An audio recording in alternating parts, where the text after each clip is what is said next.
Please make sure you watch the intro video first. Today I'm going to talk about my quest. Well, my quest wasn't as important as the quest for the Golden Fleece, but for me it's a very important quest that I've been on for months. Um, a little background on this quest.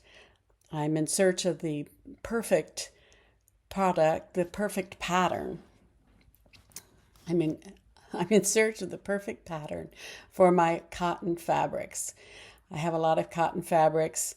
I'll take you on a short tour of my room where I store all of my cotton fabrics. In the past, I had made many, many, many beautiful aprons out of cotton fabrics. And so I have a lot of cotton fabrics, just like quilters do. I love my fabric. Last year, I went on a different quest, a quest to destash a lot of my cotton fabrics and give them a new home to someone who would use them and love them as much as I did. And I'm going to digress a little bit and talk about an organization that I donated a lot of fabric to, and that's Dress a Girl Around the World. I was fortunate enough to meet a delightful lady who is the Cypress, Texas representative for Dress a Girl Around the World, and she lives in my community. And I donated lots and lots of yards of cotton fabric to her and her group of, I think she has about a dozen ladies that sew dresses. And I have a picture, which I'll include here, of the hundreds of dresses that these ladies made that have made their way to little girls all over the world, where it's probably going to be the only new dress they ever have in their lifetime. And these ladies do a wonderful job. They donate all their time to this organization, and I am happy to say that a lot of my cotton fabrics found a new, wonderful life in a little girl's dress. However, I still have a lot of cotton fabric left that wasn't quite as suitable for little girls' dresses, and I've kept that. And what I wanted to do is find a pattern that I could make a blouse out of some of this beautiful cotton fabric, specifically this fabric, where if you know me, and I'll take you on a little short tour around my house, I love chickens and roosters, all things chickens and roosters. Much to my daughter's dismay, every time she comes in, she looks around to see if there's another new chicken or rooster hatching somewhere in the house. So this fabric, I am going to make one of these perfect cotton blouses for myself to wear at my craft shows. And then I'm going to make a few more to sell, hopefully. The criteria that I had for this pattern was that it be a V-neck so that I could wear it here in Texas in the heat of the summertime, in the heat of the fall, in the heat of the winter, and still be able to breathe, because I'm one hot old lady and I'm always hot. I also wanted a pattern that had the option of being either sleeveless, short sleeve, long sleeve, that I could do something, unique with the sleeves.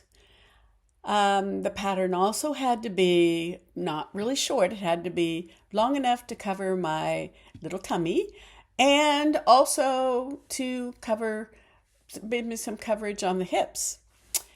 And one important criteria for me was also budget. I like to have the price point of my patterns be free, or a dollar, or less. And the pattern that I've chosen after doing a lot of searching and looking at hundreds of patterns, and I narrowed it down to 2 or 3, and I actually made toiles or prototypes or first offs or working muslins, whatever you wish to call them, out of 2 of these patterns. The first one had a round neck, and I modified it to be a V-neck. I made a couple of those, decided to sell them because they didn't quite fit me quite right and suit me. But the last one that I've chosen was from, I believe, Pattern Emporium, and I'll show you a picture of it. And it was a free pattern, which is really nice. It does have a V-neck. The original sleeves on it call for a ruffle on the sleeves. Well, because I have an ample chest, I didn't want anything to accentuate that, so I decided to leave the ruffle off of the sleeve and put a ruffle on the bottom to use up some of my fabric and also to see how it would look with a ruffle.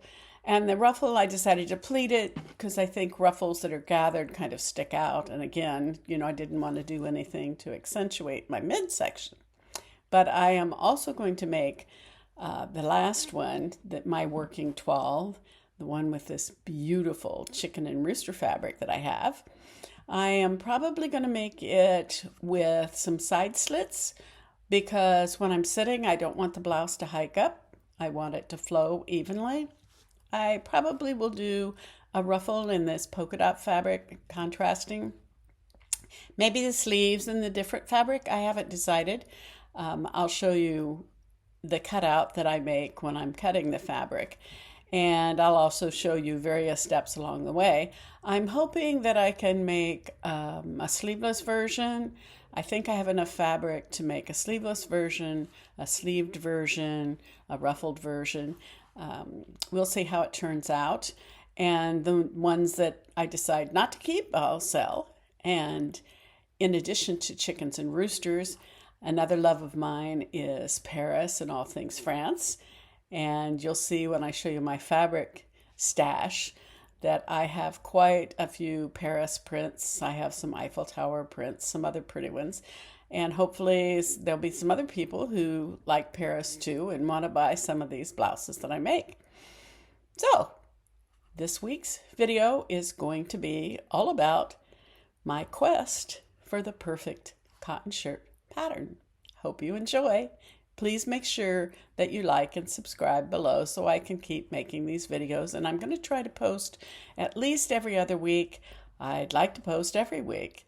I might do the in-between weeks a vlog where I talk about what I've hoped to accomplish for the week and then what I did accomplish or didn't. Thank you. What color bias binding? Light purple. Dark purple, light purple. I even thought about gray, but I always think I only have a dark gray. I wanted to call it purple. We shall see. I think I'll ask for some help from my Facebook friends. See if they have suggestions. Let's see what happens. I think it's got to there. Try to pick out a pattern. Because I want to have a cotton square boxy top. And this pattern from Craft Studio, the Craft Studio T, except for the neckline, looks like it might do it, but not really. So I'm not convinced that's exactly the one that I want. However, this one from Peppermint Magazine, it's another one for later. This one looks like this ruffled sleeve top in the folds. Might be just exactly what I want because it has a V-neck and I can probably change the sleeves. And this would have been a perfect one for me to use my pattern projector file for, but you know what? Not going to happen because that takes too much work, and right now I'm not into the too much work. So I'm separating out all of the instructional pages, and that's these. And it has the print layout, and I've already got it printed. So now what I need to do is tape this whole thing together and figure out how I can make it as easy as I can to use this layout for the 28 pages that it's going to take to tape this thing together. And then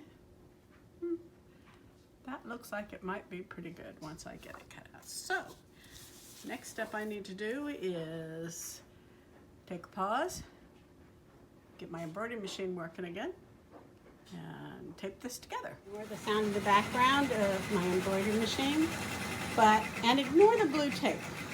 So you can see how lazy I am. I didn't want to go and find another roll of clear tape to tape my pattern together. And I've given up on my pattern projection project for right now because I wanted to get this done. Basically, this pattern, which is the ruffled sleeve top from Peppermint Patterns in the Fold, it boils down to really just a front piece, a back piece, both of them have in the fold, and a sleeve. Now there's a ruffle that goes on the sleeve, and there's facings. But the ruffle that goes on the sleeves is basically just a long piece of fabric, and I'd probably make that out of lace or something else, so I don't feel compelled to have to cut that out. And I think I'm going to use my seam binding for the facing around the neck and the sleeves because basically it's just easier. And for a toile, I'm going to use an old sheet. So I'm going to lay this out and start cutting. And like always, I'll cut the largest size, see how that fits. If it's a 2X or above, that's great because I try to be kind of size agnostic with my patterns. And here's the fabric that I've chosen to use for my top. And now you will see some beautiful tops that I made and some patterns I rejected.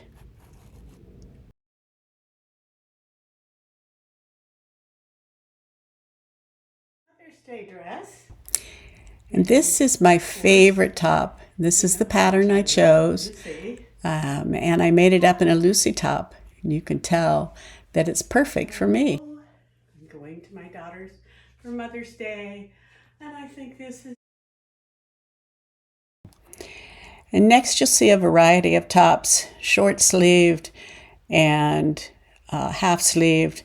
These, you'll find all of them in my Etsy shop. For one reason or another, I chose to not use this pattern. It has a peplum bottom, but I really liked it, and I made it up in some of my Paris fabrics. And again, these are all available in my Etsy shop for purchase, so you can see more of them there.